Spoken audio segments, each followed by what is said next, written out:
Hello everyone, welcome to Enjoy Learning. আজকে আমরা দেখব কিভাবে এক্সেলে count if and count ifs এই দুটো ফাংশন কাজ করে, সাথে আমরা দেখব কিভাবে র্যাঙ্ক এই ফাংশনটা কাজ করে। ওকে, প্রথমে আমরা একটা শিটে যাই। ওকে, এখানে একটা শিট, এখানে একটা টেবিল বানানো আছে। এখানে কি আছে? সিরিয়াল নাম্বার, নাম আছে, যারা হচ্ছে গিয়ে সেল করছে তাদের নাম আছে। এখানে হচ্ছে গিয়ে সিটি, কোন কোন জেলায় তারা সেল করছে, ডেলিভারি মেথডটা দেওয়া আছে, ডেট আছে, প্রোডাক্ট প্রাইস। ওকে, প্রোডাক্ট প্রাইস আর হচ্ছে প্রোডাক্ট সেলিং কস্ট আর টোটাল কস্ট। ঠিক আছে, এরকম একটা টেবিল এই জায়গায় দেওয়া আছে। আমরা ফার্স্টে দেখব কিভাবে কাউন্ট ইফ এই ফাংশনটা ইউজ করে, আমরা এই জায়গায় আমরা দেখব। ঠিক আছে, প্রথমে আমরা কি সমান সমান দিয়ে ফাংশন ইউজ করব, সেটা আমরা বুঝাই। ওকে, সমান সমান বা ইকুয়াল, পরে হচ্ছে আমরা কি ফাংশন ইউজ করব? কাউন্ট, COUNT, এই যে কাউন্ট ইফ। ঠিক আছে, এই যে ফাংশনটা আমরা কি এই জায়গা থেকে সিলেক্ট করে নেব, কাউন্ট ইফ। ওকে, পরবর্তীতে আমরা মানে এখানে হচ্ছে গিয়ে বলতেছে এখানে রেঞ্জ দিতে, যে কোন জায়গা থেকে আমরা হচ্ছে গিয়ে কি ডাটাটা, মানে কি ডাটাটা খুঁজতে চাইতেছি, কোন জায়গা থেকে। ওকে, আমরা চাইতেছি যে এই জায়গা থেকে হচ্ছে ডাটাটা খুঁজে বের করে দেবে। ঠিক আছে, এই ওকে, কমা, পরবর্তী চাইতেছে ক্রাইটেরিয়া, কি খুঁজবে। ঠিক আছে, আমরা এখানে চাইতেছি যে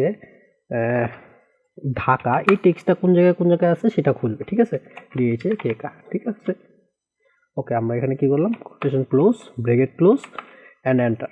ঠিক আছে, আমরা যখন এটা দিলাম তখন আমাদের কি এই জায়গায় ঢাকা ঢাকা কয়টা আছে সেটা হচ্ছে সেই জায়গায় দেখা দিল, 4বার আছে। ঠিক আছে, এই যে হচ্ছে এই যে একটা ঢাকা, এই যে দুইটা, তিনটা, এই চারটা। ঠিক আছে, এই চারটা হচ্ছে কি ঢাকা আছে। আমরা এই ফাংশনের মাধ্যমে আমরা কি বের করতে পারলাম যে এই জায়গায় কয়টা, মানে কয়টা আর কি ঢাকা এই অপশনটা আছে। আমরা যদি ঢাকার পরিবর্তে খুলনা দিতাম তাহলে আমরা দেখতে পারতাম এই জায়গায় খুলনা কয়টা আছে। ওকে, আমরা এখন এই ঢাকাটা কাইটা এখানে আমরা খুলনা দিই কি।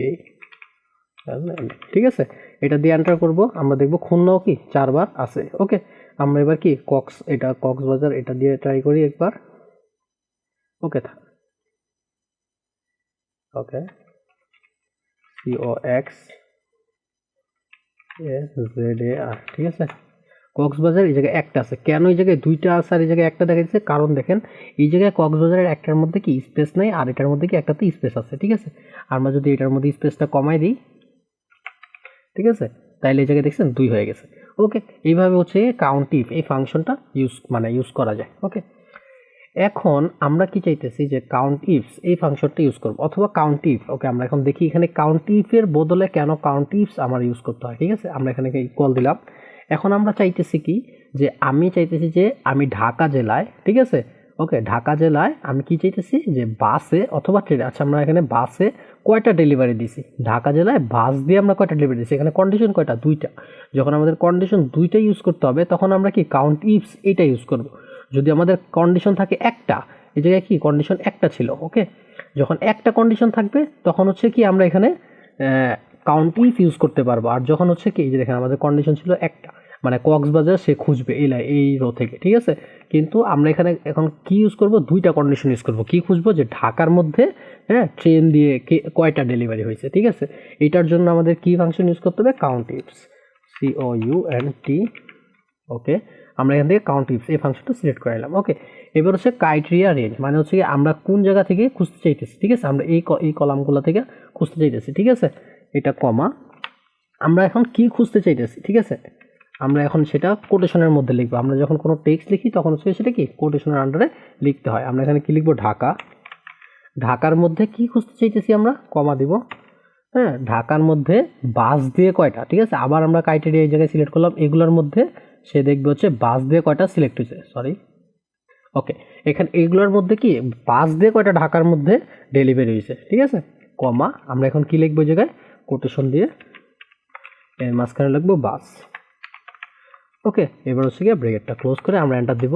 আমরা দেখলাম কি একটা কি হয়েছে, ঢাকায় কি একটা হচ্ছে বাসে ডেলিভারি হয়েছে, ঢাকায় আছে বাসে ডেলিভারি হয়েছে। ঠিক আছে, আর একটাও কি ঢাকায় আছে বাসে ডেলিভারি এরকম নাই। ওকে, আমরা কি এটা দিয়ে কাউন্ট ইফসের মাধ্যমে কি 2টা কন্ডিশন এই জায়গায় ইউজ করতে পারলাম। ওকে, আমরা আবার দেখি যে এই জায়গায় কি আছে? Total cost. ঠিক আছে, টোটাল কস্ট আমরা এখন দেখতে চাইতেছি যে কারা, মানে এই যে যারা সেলসম্যান আছে কারা হচ্ছে কি 2000 টাকার বা কয়জন, কয়টা আমরা কি কয়টা 2000 টাকার উপরে, সরি 2000 টাকা না, আমরা আচ্ছা 2000 টাকার উপরে কয়টা কি সেল দিচ্ছি। ঠিক আছে, সেটা আমরা দেখতে চাইতেছি। ওকে, আমরা এই জায়গায় একটা ফাংশন লিখবো, ইকুয়াল কাউন্ট ইফস এই যে কাউন্টিফস ফাংশন, ঠিক আছে। আমরা এখন রেঞ্জটা সিলেক্ট করে দিব যে কোন জায়গা থেকে কতটুকু পর্যন্ত, হ্যাঁ এইটুকের মধ্যে আমরা কি চাইতেছি, কমা দিয়ে আমাদের এই জায়গায় কোটেশন স্টার্ট করতে হবে। আমরা চাইতেছি যে 2000 উপরে যারা সেল করছে তাদেরটা দেখাও, ঠিক আছে। তো এখানে এই চিহ্নটা দিতে হবে, দিয়ে আমরা কি লিখবো এখানে 2000। ওকে, আমরা 2000 লেখার পরে এখানে কোটেশন ক্লোজ, ওকে ব্রেকেট ক্লোজ। এটা দিয়ে আমরা যখন এন্টার দিব তখন আমাদের দেখাবে কয়টা ট্রানজ্যাকশন এরকম হয়েছে যেটা হচ্ছে লাভ হয়েছে 2000 টাকার উপরে। ওকে, এখানে পাঁচটা এরকম আছে যারা কি 2000 টাকার উপরে সেল দিছে। ওকে, আমরা এরকমভাবে কাউন্টিফ আর কাউন্টিফস এরকম এই দুটা ফাংশন ইউজ করতে পারি, ঠিক আছে। আমরা এই জায়গায় কি এই জায়গায় কাউন্টিফস ইউজ করছি, ঠিক আছে না। আমরা দেখেন এই জায়গায় সিলেক্ট করলাম, আমরা এই বক্সে কি কাউন্টিফস সিলেক্ট করছি, কিন্তু আমাদের এই বক্সটা কাউন্টিফস ছাড়াও আমরা করতে পারতাম।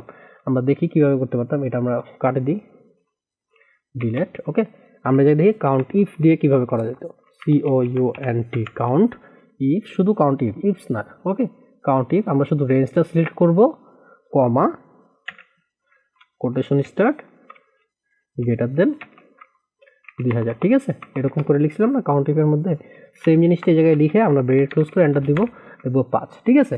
কারণ আমাদের এই জায়গায় কি একটা কন্ডিশন ইউজ হয়েছে, আমরা যখন একটা কন্ডিশন ইউজ করে কোনো কিছু খুঁজবো তখন হচ্ছে কি আমরা কাউন্ট ইফ ইউজ করব। আর যখন আমাদের 2-3টা কন্ডিশন ইউজ করার প্রয়োজন হবে তখন হচ্ছে কি আমরা কাউন্ট ইফস এই ফাংশনটা ইউজ করব। ওকে, আজকে আমরা দেখব কিভাবে এক্সেলের র্যাঙ্ক ফাংশন কাজ করে। আমরা একটা স্টুডেন্ট ফর্ম, মানে স্টুডেন্টের রেজাল্টের একটা ফর্ম পাইছি, বাট একটা এক্সেল শিট আছে যেটার মধ্যে হচ্ছে রেজাল্টের সকল কিছু আছে। আমরা হচ্ছে এই স্টুডেন্টটা কততম হয়েছে সেটা আমরা বের করবো। ওকে, তার জন্য আমরা হচ্ছে র্যাঙ্ক ফাংশন ইউজ করব, ইকুয়াল র্যাঙ্ক, এই র্যাঙ্ক ফাংশনটা ইউজ করব। ওকে, তো আমরা চাইতেছি যে এই যে নাম্বারটা, মানে এই যে স্টুডেন্ট টোটাল নাম্বার সে কততম আছে কাদের মধ্যে সেটা সিলেক্ট করবো এবার, কমা এই যে এদের মধ্যে, এই সবার মধ্যে সে কততম হয়েছে সেটা সিলেক্ট করব, এবং এই ডাটাটাকেই ফিক্সড, ঠিক আছে। ফিক্সড করার জন্য আমরা F4 বাটনে ক্লিক করব, দেন কমা, দেন আমরা কি আকারে সাজাতে চাইতেছি, মানে যে ফার্স্ট হয়েছে তাকে কি একদম ফার্স্ট দেখাবে নাকি যে লাস্ট দেখাইছে তাকে এক দেখাবে, সেটার জন্য আমরা জায়গায় অ্যাসেন্ডিং সিলেক্ট করব এবং এন্টার, ঠিক আছে। 344 যে পাইছে সে হচ্ছে 12তম হয়েছে। ওকে, এবার নিচে এতটুকু পর্যন্ত মানে সবাই কত পাইছে তার জন্য আমরা এখানে এবার এরকম প্লাস চিহ্ন আই না ডাবল ক্লিক করব, আমাদের সবার র্যাঙ্ক এই জায়গায় বের হয়ে গেছে, ঠিক আছে। এখানে হচ্ছে 1 হয়েছে 419 পেয়ে, মানে সেখানে এখানের মধ্যে সবচেয়ে বেশি নাম্বার পেয়েছে কত, 419 পেয়ে সে কি এখানে টপ করছে। ওকে, 2 হয়েছে 414। ওকে, পরবর্তী ক্লাসে আমরা দেখব কিভাবে ইফ এই ফাংশনটা কাজ করে, ঠিক আছে। শুধু ইফ এই ফাংশনটা কিভাবে কাজ করে আমরা নেক্সট ক্লাসে দেখব। সবাই সাবস্ক্রাইব করে আমাদের সাথে থাকবেন। Thank you.